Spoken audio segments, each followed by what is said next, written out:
नमस्कार, news blast देख रहे हैं आप और आपके साथ मैं हूं आयुषी महर्षि। शुरुआत करेंगे न्यूज ब्लास्ट की कुछ बड़ी खबरों के साथ।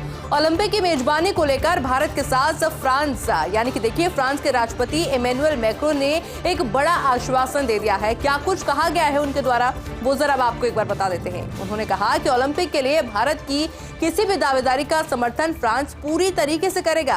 हमें आपके साथ खेलों पर मजबूत सहयोग बनाने में बहुत खुशी होगी। भारत में ओलंपिक खेलों के इरादे को निश्चित रूप से समर्थन फ्रांस करेगा। 2024 ओलंपिक की मेजबानी कर रहा है फ्रांस। ऐसे में 75वें गणतंत्र दिवस समारोह में मुख्य अतिथि रहे थे इमैनुअल मैक्रों। और देखिए राजस्थान भी वो पहुंचे थे एक दिन पहले, यानी कि 25 जनवरी को राजस्थान पहुंचे थे और 26 जनवरी को जो 75वां गणतंत्र दिवस मनाया गया था उसमें मुख्य अतिथि के तौर पर मैक्रों शामिल भी हुए थे। और क्योंकि देखिए दोनों देशों को लेकर के जो दोस्ती की मिसाल दी जा रही है वो वाकई में सच साबित होती हुई इस तरह से भी नजर आई, क्योंकि ओलंपिक की मेजबानी को लेकर भारत के साथ फ्रांस खड़ा हुआ है। ये बात कही गई है राष्ट्रपति इमैनुअल मैक्रों के द्वारा। उन्होंने एक बड़ा आश्वासन दिया है और बड़ा आश्वासन देते हुए उन्होंने कहा है कि ओलंपिक के लिए भारत की किसी भी दावेदारी का फ्रांस पूरी तरीके से समर्थन करेगा। यानी कि जिस दोस्ती की मिसाल दी जा रही है वो वाकई में धरातल पर देखने को मिलेगी। उन्होंने आगे ये भी कहा कि हमें आपके साथ खेलों पर मजबूत सहयोग बनाने में बेहद खुशी होगी। भारत में ओलंपिक खेलों के इरादे का निश्चित रूप से हम समर्थन करेंगे। इसके अलावा उन्होंने कहा कि 2024 ओलंपिक की मेजबानी फ्रांस कर रहा है और ऐसे में दोनों देश साथ में खड़े होते नजर आएंगे। भाजपा ने लोकसभा चुनाव के लिए नियुक्त किए हैं प्रदेश चुनाव प्रभारी। 23 राज्यों में चुनाव प्रभारी और सह प्रभारी भाजपा के द्वारा लगाए गए हैं।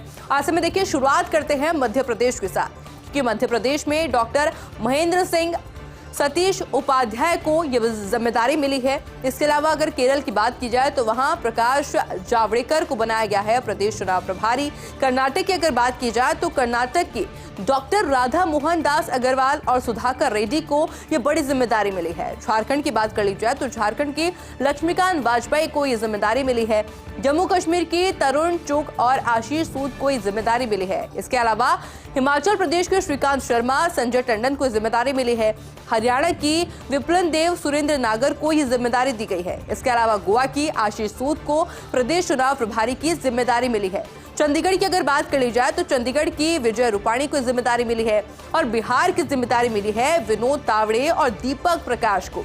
अरुणाचल प्रदेश की अशोक सिंघल को जिम्मेदारी भाजपा के द्वारा दी गई है और ओडिशा की विजयपाल सिंह तोमर और लता उसेनी को जिम्मेदारी मिली है। पंजाब की विजय रूपाणी को और साथ ही साथ डॉक्टर नरेंद्र सिंह को जिम्मेदारी मिली है। तमिलनाडु के अंदर जिस नाम की घोषणा हुई है वो है अरविंद मेनन और सुधाकर रेड्डी, जिनको ये बड़ी जिम्मेदारी मिली है। अब बात की जाए उत्तर प्रदेश की, क्योंकि ये बहुत महत्वपूर्ण हो जाता है। उत्तर प्रदेश की जिम्मेदारी मिली है बैजयंत पांडा और चुनाव प्रभारी की ये बड़ी जिम्मेदारी उत्तर प्रदेश में उनको मिली है। उत्तराखंड की दुष्यंत कुमार गौतम को ये जिम्मेदारी मिली है। पश्चिम बंगाल में मंगल पांडे, अमित मालवीय, आशा लकड़ा को इस जिम्मेदारी मिली है। भाजपा के राष्ट्रीय अध्यक्ष जेपी नड्डा ने ये नियुक्तियां की है और जो देखिए नाम है ये ऑफिशियल रूप से अब सामने आ चुके हैं, क्योंकि बड़े समय से इंतजार किया जा रहा था कि आखिर भारतीय जनता पार्टी के द्वारा चुनाव प्रभारी आखिर किसको बनाया जाता है। ऐसे में इन 23 राज्यों में चुनाव प्रभारी कौन रहने वाले हैं, कौन से वो नाम होंगे, वो भाजपा के द्वारा जारी कर दिए गए हैं। सबसे पहले देखिए अगर बात की जाए मध्य प्रदेश में तो मध्य प्रदेश में डॉक्टर महेंद्र सिंह और सतीश उपाध्याय को ये बड़ी जिम्मेदारी दी गई है। जेपी नड्डा के द्वारा जो 23 राज्यों के चुनाव प्रभारियों की सूची आई है उसमें सबसे पहले जिक्र है मध्य प्रदेश का। इसके अलावा केरल की बात की जाए तो केरल का प्रकाश जावड़ेकर को बनाया गया है प्रदेश चुनाव प्रभारी। अब देखिए नाम इसलिए भी बहुत ज्यादा महत्वपूर्ण हो जाते हैं क्योंकि लोकसभा चुनाव अब बेहद नजदीक है। ऐसे में विधानसभा चुनाव के अंदर जीत हासिल करने के बाद अब भारतीय जनता पार्टी का पूरा फोकस है लोकसभा चुनाव। ऐसे में लोकसभा चुनाव में कौन कौन से राज्य में कौन कौन चुनाव प्रभारी होने हैं, क्या उनका प्रभाव देखने को मिलेगा राज्य के अंदर, इसको लेकर के अब भारतीय जनता पार्टी कोई चूक नहीं करना चाहती। ऐसे में एक बड़े विचार विमर्श के बाद में, एक बड़ी रणनीति के बाद में ये वो नाम है जो कि फाइनल किए गए हैं। क्योंकि आगे बढ़ते और आपको नाम बताते हैं कर्नाटक का आखिर किसको बनाया गया है तो डॉक्टर राधा मोहन दास अग्रवाल और सुधाकर रेड्डी को कर्नाटक की जिम्मेदारी मिली है। इसके अलावा झारखंड के लक्ष्मीकांत वाजपेयी को जिम्मेदारी दी गई है। जम्मू कश्मीर के तरुण चुग को यह जिम्मेदारी दी गई है और साथ ही साथ आशीष सूद को भी ये जिम्मेदारी दी गई है जम्मू कश्मीर की। हिमाचल प्रदेश, जो कि अपने आप में महत्वपूर्ण है, उसकी जिम्मेदारी मिली है श्रीकांत शर्मा और संजय टंडन को। हरियाणा की विप्लव देव और सुरेंद्र नागर को जिम्मेदारी दी गई है। गोवा की जिम्मेदारी दी गई है, वहां का प्रभारी बनाया गया है आशीष सूद को। इसके अलावा चंडीगढ़ की जिम्मेदारी मिली है विजय रूपाणी को, बिहार की विनोद तावड़े को और दीपक प्रकाश को। अरुणाचल प्रदेश की जिम्मेदारी दी गई है, यानी कि वहां का प्रभारी बनाया गया है अशोक सिंघल को। उड़ीसा की विजयपाल सिंह तोमर को और साथ ही लता को जिम्मेदारी मिली है। पंजाब की विजय रूपाणी और डॉक्टर नरेंद्र सिंह को जिम्मेदारी मिली है और तमिलनाडु की अरविंद मेनन को। यानी कि इन तमाम 23 सीटों की जो घोषणा है, चुनाव प्रभारी है, उसकी घोषणा हो चुकी है। और चलिए आगे बढ़ते हैं और बात करते हैं महाराष्ट्र विधानसभा भवन में अखिल भारतीय पीठासीन अधिकारी सम्मेलन हो रहा है। और सम्मेलन से पहले लोकसभा स्पीकर ओम बिरला की अध्यक्षता में स्टैट्यूटरी कमेटी की एक बहुत ही महत्वपूर्ण बैठक हुई। बैठक में राज्यसभा के उपाध्यक्ष हरिवंश रहे मौजूद और राजस्थान विधानसभा अध्यक्ष वासुदेव देवनानी भी की मौजूदगी में रही। और साथ ही देखिए महाराष्ट्र स्पीकर राहुल नार्वेकर, असम स्पीकर विश्वजीत देमारी की मौजूदगी रही। बैठक में विधान मंडलों की बैठक के समय को लेकर के विचार विमर्श हुआ, चर्चा की गई। समाज के अंतिम व्यक्ति को न्याय दिलाने की विधान मंडलों की भूमिका पर भी बात हुई। जिला परिषदों में भी विधान मंडलों की कार्यप्रणाली लागू करने पर बातचीत की गई। इसके अलावा युवाओं और महिलाओं के लिए सशक्तिकरण में क्या कुछ किया जा सकता है, विधान मंडलों में इनकी भूमिका क्या कुछ रह सकती है, इसको लेकर के भी मंथन हुआ। जमीनी स्तर तक लोकतंत्र के सशक्तिकरण पर भी विचार विमर्श किया गया। यानी कि देखिए बैठक अपने आप में काफी ज्यादा महत्वपूर्ण हो जाती है, जिसमें मुख्य बिंदु रहे हैं, क्योंकि महाराष्ट्र विधानसभा भवन में अखिल भारतीय पीठासीन अधिकारी सम्मेलन, और तस्वीर भी आपके सामने है उस सम्मेलन की।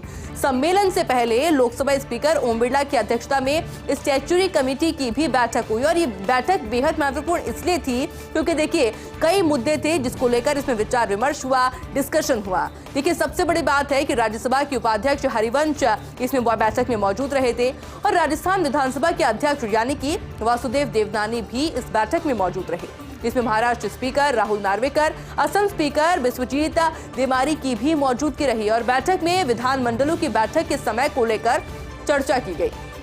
इसके अलावा देखिए समय के अंतिम व्यक्ति को न्याय किस तरह से दिलाया जा सकता है, विधान मंडलों की भूमिका क्या कुछ रह सकती है इसमें, इसको लेकर बातचीत हुई, इसको लेकर विचार विमर्श हुआ। जिला परिषदों में भी विधान मंडलों की कार्यप्रणाली लागू कर सकते हैं, इसको लेकर भी एक बड़ा डिस्कशन हुआ। इसके अलावा क्या कुछ मुद्दे रहे वो आपको बताते हैं, क्योंकि एक बेहद महत्वपूर्ण मुद्दा था युवाओं और महिलाओं के सशक्तिकरण का। और इस मुद्दे पर भी बैठक के अंदर कई देर तक चर्चा चलती रही। विधान मंडलों की भूमिका इस पर क्या कुछ रहनी है, इस पर मंथन किया गया। इसके अलावा जमीनी स्तर तक लोकतंत्र के सशक्तिकरण पर भी बड़े लंबे समय तक विचार विमर्श हुआ।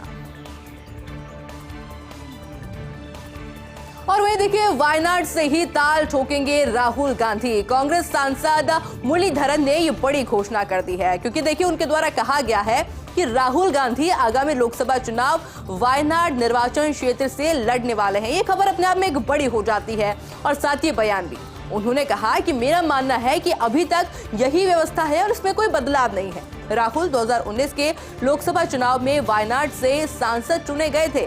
वायनाड से 4 लाख से ज्यादा वोटों के अंतर से उन्होंने चुनाव को जीता भी था। राहुल गांधी को 6,64,000 वोट मिले थे। और इसी के साथ में क्योंकि इंतजार किया जा रहा था कि आखिर कहां से राहुल गांधी इस बार चुनाव लड़ने वाले हैं, क्योंकि जैसे हम जिक्र भी कर रहे थे, बीजेपी हो या फिर हो कांग्रेस पार्टी, तमाम पार्टियों का जो फोकस है इस समय वो है लोकसभा चुनाव। और इन्हीं लोकसभा चुनाव से जुड़ी ये बड़ी जानकारी कि वायनाड से ही ताल ठोकने वाले हैं राहुल गांधी। ये कहना है कांग्रेस सांसद मुरलीधरन, उनका ये कहना है, एक बड़ी घोषणा उनके द्वारा कर दी गई है और उन्होंने कहा है कि राहुल गांधी आगामी लोकसभा चुनाव वायनाड निर्वाचन क्षेत्र से ही लड़ने वाले हैं। और ये क्यों, ये देखिए उन्होंने वजह भी दी, क्योंकि पिछली बार भी उन्होंने एक अच्छी जीत हासिल की थी। उन्होंने कहा कि मेरा मानना यह है कि अभी तक यही व्यवस्था है और इसमें कोई बदलाव भी नहीं देखा जाएगा। 2019 की अगर बात कर ली जाए तो राहुल गांधी 2019 के लोकसभा चुनाव में वायनाड से ही सांसद चुने गए थे। और देखिए वोट की अगर बात की जाए तो 4 लाख से ज्यादा वोटों के अंतर से उन्होंने चुनाव जीता था, जो कि अपने आप में एक बड़ी जीत थी। राहुल गांधी को 6,64,000 वोट मिले थे और यानी कि समझा जा सकता है कि जो आगामी चुनाव होने वाला है उसमें राहुल गांधी वायनाड से लड़ते नजर आएंगे। और देखिए महाराष्ट्र में मराठा आरक्षण का पेच सुलझा है। शिंदे सरकार ने जारी किया है मराठा आरक्षण का मसौदा अध्यादेश। यानी कि देखिए जो बात इसमें सामने आ रही है, जरांगे का आंदोलन खत्म करने का ऐलान हो चुका है। अध्यादेश मसौदा मिलने के बाद ये आंदोलन खत्म हुआ है। मसौदा अध्यादेश जारी होने के बाद मनोज जरांगे के द्वारा कहा गया है कि मुख्यमंत्री एकनाथ शिंदे ने अच्छा काम किया है, हमारा विरोध अब खत्म हो गया है, सरकार ने हमारी मांगे मान ली है, हम उनका पत्र स्वीकार करेंगे। क्योंकि देखिए एक बड़ा मुद्दा था ये महाराष्ट्र के अंदर और इसके ऊपर सियासत भी देखने को मिल रही थी, तो बयानबाजी भी देखने को मिल रही थी। और इसी बीच समझा जा सकता है कि जो मराठा आरक्षण का मुद्दा था महाराष्ट्र के अंदर, अब वो कहीं ना कहीं सुलझता हुआ नजर आएगा। वजह यह है कि शिंदे सरकार ने अब मराठा आरक्षण का मसौदा अध्यादेश जारी कर दिया है, जिसके बाद जरांगे जो है उनका ये कहना है, उन्होंने आंदोलन को खत्म कर दिया है। उनका कहना है कि मुख्यमंत्री ने जो अध्यादेश जारी किया है हम उससे संतुष्ट हैं। अध्यादेश मसौदा मिलने के बाद जो आंदोलन है वो खत्म हो चुका है। क्योंकि आपने देखा था कि किस तरह से जरांगे लगातार अपनी मांगों को पर अड़े हुए थे। मराठा आरक्षण को लेकर उन्होंने अपनी बात मनवाने के लिए क्या कुछ नहीं किया था। किस तरह से सियासत महाराष्ट्र में देखने को मिली थी, किस तरह से बयानबाजी देखने को मिली थी। ऐसे में बड़ी जानकारी ये है और राहत भरी खबर ये है कि मराठा आरक्षण का मुद्दा था अब शांत होता हुआ इसलिए नजर आएगा, क्योंकि जरांगे ने आंदोलन खत्म करने का ऐलान कर दिया है। मसौदा अध्यादेश जारी होने के बाद मनोज जरांगे के द्वारा क्या कुछ कहा गया है वो जरा आपको बताते हैं। देखिए मनोज जरांगे ने कहा कि मुख्यमंत्री एकनाथ शिंदे ने एक अच्छा काम किया। हालांकि देखिए एकनाथ शिंदे पहले भी उनसे मिलने के लिए पहुंचे थे और पहले भी आश्वस्त किया था कि आप शांत हो जाइए, पर देखिए जो आंदोलन था वो रुकने का नाम नहीं ले रहा था। और इससे बीच जब ये अध्यादेश जारी किया गया तो आंदोलन को समाप्त करने की घोषणा कर दी गई है। ऐसे में मनोज जरांगे ने कहा है कि हमारा विरोध अब खत्म हो गया है, क्योंकि सरकार ने हमारी मांगे मान ली है, हम उनका पत्र स्वीकार करेंगे। नहीं रहे भारतीय औषधि अनुसंधान के पुरोधा पद्मश्री डॉक्टर नित्यानंद। डॉक्टर नित्यानंद का हृदय गति रुकने से 99 साल की उम्र में निधन हो गया है। सोमवार को उन्हें डॉक्टर नित्यानंद का अंतिम संस्कार किया जाएगा। और देखिए भारत में हम दो हमारे दो की अवधारणा उन्हीं की देन थी। इसके अलावा सुलभ गैस्ट्रोइड गर्भ निरोधक छाया भी उन्हीं की देन थी, जो कि स्त्रियों के लिए हानि रहित बेहद मामूली कीमत पर उपलब्ध भी है। भारत में सुलभ दवाइयाँ जेनेरिक फर्मों का जनक भी उनको कहा जाता है। डॉक्टर नित्यानंद को महान योगदान के लिए 2012 में पद्मश्री से सम्मानित किया गया था। और देखिए पूरे देश के लिए बड़े ही दुख की बात है, 99 साल की उम्र में उनका निधन हो गया है। और हमारे बीच में अब भारतीय औषधि अनुसंधान के पुरोधा पद्मश्री डॉक्टर नित्यानंद अब नहीं रहे हैं। हालांकि देखिए सोमवार को डॉक्टर नित्यानंद का अंतिम संस्कार किया जाएगा, क्योंकि भारत में हम दो हमारे दो की जो अवधारणा थी वो उन्हीं की देन थी, उन्हीं के द्वारा चलाई गई थी। इसके अलावा उनका क्या कुछ योगदान रहा, सुलभ गैस्ट्रोइड गर्भ निरोधक छाया भी उन्हीं की देन थी, जो कि देखिए बड़ी बात ये थी कि स्त्रियों के लिए हानि रहित बेहद मामूली कीमत पर बाजार में उपलब्ध थी, जिसका इस्तेमाल करती भी महिलाएं नजर आ रही थी। इसके अलावा भारत में सुलभ दवाइयाँ जेनेरिक फर्मों का जनक भी उनको कहा जाता था। महान योगदान के लिए 2012 में उन्हें पद्मश्री से सम्मानित किया गया था। और देखिए डोनाल्ड ट्रंप को अब एक बड़ा झटका लग गया है। मानहानि मामले में चुकाने होंगे $83 बिलियन। लेखिका ई जीन कैरोल से दुष्कर्म एवं मानहानि मामले में हर्जाना उनको देना होगा। डोनाल्ड ट्रंप ने न्यूयॉर्क की संघीय अदालत में गवाही दी, लेकिन बयान दर्ज कराने के दौरान नाराज हुए ट्रंप और ट्रंप ने कैरोल पर झूठी कहानी बनाने का भी आरोप लगाया गया है। यानी कि सीधे तौर पर समझा जा सकता है कि डोनाल्ड ट्रंप की मुश्किलें अब और ज्यादा बढ़ने वाली है। एक बड़ा झटका उनको लगा है। मानहानि मामले में अब डोनाल्ड ट्रंप को चुकाने होंगे $83 बिलियन। क्योंकि देखिए पूरा मामला अगर आपको समझाएं तो लेखिका ई जेन कैरोल से दुष्कर्म एवं मानहानि मामले में ये हर्जाना अब डोनाल्ड ट्रंप को चुकाना होगा। डोनाल्ड ट्रंप ने न्यूयॉर्क की संघीय अदालत में एक गवाही दी, लेकिन बयान दर्ज कराने के दौरान नाराज ट्रंप होते हुए नजर आए और ट्रंप ने कैरोल पर झूठी कहानी बनाने का भी आरोप लगाया। ऐसे में देखना होगा कि जो ये अमाउंट जो सामने आया है क्या वो भरते हैं, क्या कुछ इस मामले में देखने को मिलेगा। और इस बीच देखिए कि बड़ा सवाल खड़ा होता है कि क्या कर्नाटक कांग्रेस में सब कुछ ठीक है या फिर नहीं। कर्नाटक कांग्रेस के वरिष्ठ नेता ने की बीजेपी को वोट देने की अपील, और ये कौन है आपको बता देते हैं।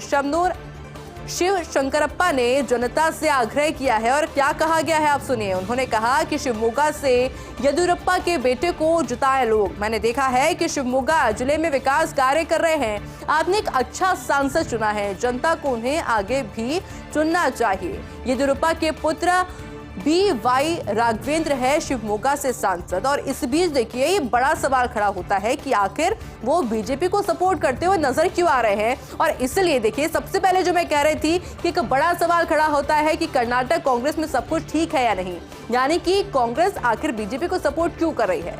कर्नाटक कांग्रेस के वरिष्ठ नेता कहे जाने वाले बीजेपी को वोट देने की अपील कर रहे हैं और ये है शमनूर शिवशंकरप्पा, जिन्होंने जनता से आग्रह किया है, जनता से अपील की है। क्या कुछ अपील की है आपको बताते हैं। उन्होंने कहा कि शिवमोगा से येदियुरप्पा के बेटे को जिताए लोग, यानी कि एक तरफ जहां दोनों पार्टियां अपने अपने कैंडिडेट को जिताने के लिए पूरी जान झोंक रही है, उसी बीच कांग्रेस के एक वरिष्ठ नेता सपोर्ट करते दिखाई देते हैं बीजेपी को। ऐसे में सवाल खड़ा होता है कि क्या अंदर की राजनीति के अंदर, क्या सबके अंदर कुछ ठीक नहीं चल रहा है, क्योंकि उनके द्वारा ये भी कहा गया है कि मैंने देखा है कि शिवमोगा जिले में विकास कार्य हो रहे हैं और आपने एक अच्छा सांसद चुना है, जनता को उन्हें आगे भी चुनना चाहिए।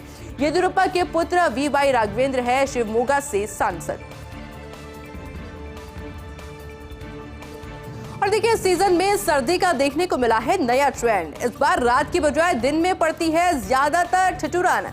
इसके पिछले लंबे समय तक घने कोहरे रहने का ये बड़ा कारण है। इस सीजन में दिसंबर की तरह जनवरी में भी दिन ज्यादा ठंडे रहे हैं। इसमें देखिए बात की जाए जयपुर की, शुरू की, बीकानेर की, गंगानगर में सीजन में ज्यादा दिन तक कोहरा रहा है और इस कारण शेखावाटी जैसे इलाकों में भी नहीं जमी बर्फ। 15 साल में ये दूसरा सीजन है जब बर्फ नहीं जमी है। यानी कि देखिए अगर सीधी भाषा में आप समझिए तो इस सीजन के अंदर जो सर्दी है उसका एक अलग ट्रेंड इस तरह से देखने को मिला है, यानी कि रात के बजाय दिन के अंदर ठंड ज्यादा पड़ती हुई नजर आई है। इस बार रात के बजाय दिन में ठिठुरन ज्यादा देखने को मिली है और इसके पीछे लंबे समय तक घने कोहरा रहना एक बड़ी कारण इसको समझा जा सकता है। इस सीजन में दिसंबर की तरह जनवरी में भी दिन ज्यादा ठंडे रहे हैं, यानी कि दिन में ज्यादा ठंड महसूस करने को मिली है, दिन में ठिठुरन ज्यादा देखने को मिली है। जयपुर की बात कर लीजिए, चूरू की बात कर लीजिए, बीकानेर की बात कर लीजिए या फिर बात कर लीजिए गंगानगर की, यहाँ पे सीजन में सबसे ज्यादा दिन में कोहरा रहा है और इसी कारण शेखावाटी जैसे इलाकों में भी बर्फ नहीं जमी है। और बड़ी बात यह है कि 15 साल में दूसरा सीजन है जब बर्फ नहीं जमी है।